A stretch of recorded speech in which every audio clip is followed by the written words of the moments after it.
Good afternoon and happy Thursday, everyone. It is Scott Wohlers with River Place Capital. It is Thursday, December the 11th, and I want to take just a brief minute to discuss what equity markets did last week, as it was a relatively flattish week as markets were waiting to see what the Fed meeting was going to be like this week. As the S&P 500 was up 31 basis points or 0.31% on the week. The mid-cap index was up slightly higher, up 35 basis points or 0.35%, and the small caps leading the mantle on the week up a whopping 60 basis points or 0.6% on the week.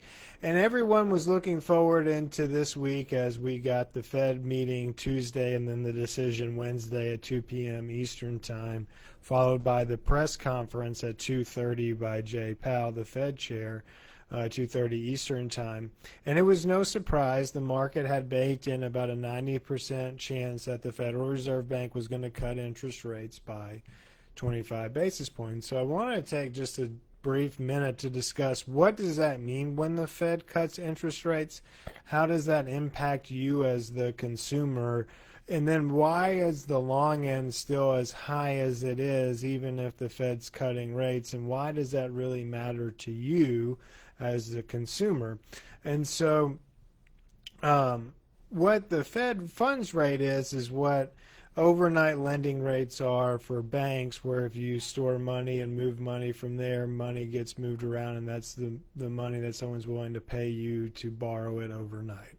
And so the Fed Reserve Bank sets that rate, and that is a tool that they use to fight inflation as well as to help ignite and stimulate the economy by lowering those rates, or by raising the rates to fight inflation, lower the rates to stimulate the economy. So as we've gotten some jobs numbers that have been not ideal recently, the Fed is leaning more on that side of the mandate and easing monetary conditions a little bit by lowering interest rates, saying we don't want to be so restrictive that we hurt employment. And so what you have happen is that affects the short-term interest rate. So that's why you see things like the 2-year move, the 1-year move, the 3-month, the 6-month, the 9-month, those all come down. The yield on your money market comes down. The Wall Street Journal prime rate comes down. Those short-term rates, and those are short-term borrowing rates, so auto loans, things like that, they may come down as those rates come down, but your savings rates come down as well in your money market and savings accounts accordingly. However, the long end of the bond, think of like the 10-year treasury and things along those lines, that's more market driven, and they're looking more on the lines of what is inflation doing and what do we expect it to do over the next couple of years. And so why you're seeing a 10-year stay higher as the Fed is cutting rates is because you have sticky inflation above the Fed's 2% target rate, at rates hovering at the September read of PCE was 2.8%.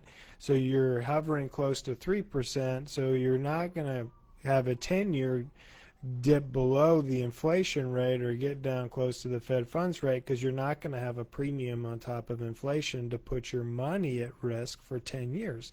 Why would you invest money that's not going to be, going to make money for a 10-year period? So there needs to be a premium. The investment community is going to want a premium on top of inflation for a 10-year bond. So why does that matter to you as the consumer if the 10-year is being stubbornly high in this time period because of inflation? Well, the 10-year impacts things like corporate borrowing.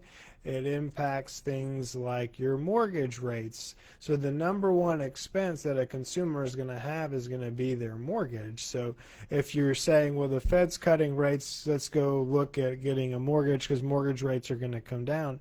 Well, that's the reason why mortgage rates aren't coming down, is the mortgage rates are actually priced off the 10-year treasury. They're not priced off the Fed funds rate. Now, your home equity line of credit, those type of loans are going to be priced off of prime, which will be lowered on the short-term end. But the long-term end is going to be more your corporate borrowing, your mortgage, so your bigger expenses that you're going to have either on the corporate side or on the consumer side is tied to that 10-year, and that's why that is staying so high. So if you have questions about how that impacts everything and impacts you, we'd love the opportunity to speak to you.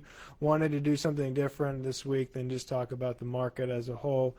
If you would just, if you have questions about that and want to talk to us, you can reach us at 904-346-3460. As always, check us out online at www.riverplacecapital.com. I hope everyone has a wonderful rest of your week. Thanks so much for watching.